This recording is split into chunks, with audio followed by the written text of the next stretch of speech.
సమాజంలో సైబర్ నేరాలు పెరుగుతున్నాయి తప్ప తగ్గడం లేదు. అధికారులు ఎన్ని చర్యలు తీసుకున్నా ఎలాంటి కఠిన చట్టాలని ప్రవేశపెట్టినా లాభం లేకుండా పోతుంది. తాజాగా హ్యాకింగ్ ముఠాలు ఎంతకు తెగించాయంటే ఏకంగా పోలీస్ కమిషనరేట్ వెబ్సైట్లనే టార్గెట్ చేస్తున్నాయి. దీంతో గత 10 రోజులుగా ఈ వెబ్సైట్లు పూర్తిగా పని చేయకుండా పోయాయి.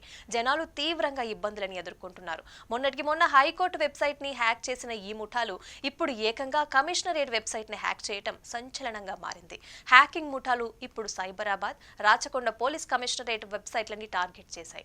గత 10 రోజుల నుంచి ఈ వెబ్సైట్లలోని లింకులు ఓపెన్ చేస్తే అధికారిక సమాచారానికి బదులుగా బెట్టింగ్ సైట్లకి రీడైరెక్ట్ అవుతున్నాయి. ఇక జనాలు ఈ విషయాన్ని గమనించడంతో ఇప్పుడు ఈ వార్త సంచలనంగా మారిపోయింది. కమిషనరేట్ వెబ్సైట్లు హ్యాక్ అయ్యాయనే విషయం తెలిసిన వెంటనే ఐటీ విభాగం రంగంలోకి దిగింది. ముందుగా ఈ 2 కమిషనరేట్ల సర్వర్లని డౌన్ చేసి అవి సురక్షితంగా ఉన్నాయా లేదా పరిశీలిస్తోంది. విషయం తెలియటంతో ఈ వెబ్సైట్ల నిర్వహణ బాధ్యతలు చూసే NIC, national informatics centre alert అయ్యింది. ప్రస్తుతం ఎన్ఐసి ఈ 2 వెబ్సైట్ల హ్యాకింగ్ కి కారణమైన ముఠాలని గుర్తించేందుకు సైబర్ క్రైమ్ పోలీసులతో కలిసి పనిచేస్తోంది.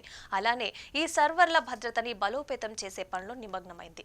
ఒకేసారి 2 విధులు నిర్వహిస్తోంది. గత కొంతకాలంగా ప్రభుత్వ శాఖలకి చెందిన వెబ్సైట్ల మీద వరుసగా సైబర్ దాడులు జరుగుతుండటంతో ఆయా విభాగాలలో సైబర్ భద్రత మీద కొత్త చర్చ మొదలైంది.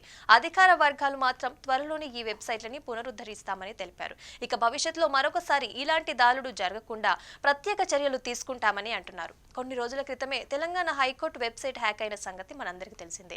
ఇక హైకోర్టు వెబ్సైట్ నుంచి ఆర్డర్ కాపీలు డౌన్లోడ్ చేస్తుండగా సమస్య తలెత్తింది. దీని మీద క్లిక్ చేస్తే గేమింగ్ సైట్ లోకి వెళ్తుందని రిజిస్టర్ కంప్లైంట్ ఇచ్చారు. ఇదిలా ఉంటే దేశంలో ఆన్లైన్ గేమ్లకి చెక్ పెట్టేందుకు గాను లోక్సభ కీలకమైన బిల్లుని ఆమోదించిన సంగతి కూడా మనందరికీ తెలిసిందే. అయితే దీని ప్రకారం ఇక మీద ఎవరైనా ఆన్లైన్ గేమ్ల గురించి ప్రచారం చేసినా లేదా నిర్వహించినా, ప్రోత్సహించినా జైలు శిక్ష, భారీ జరిమానా విధిస్తారు.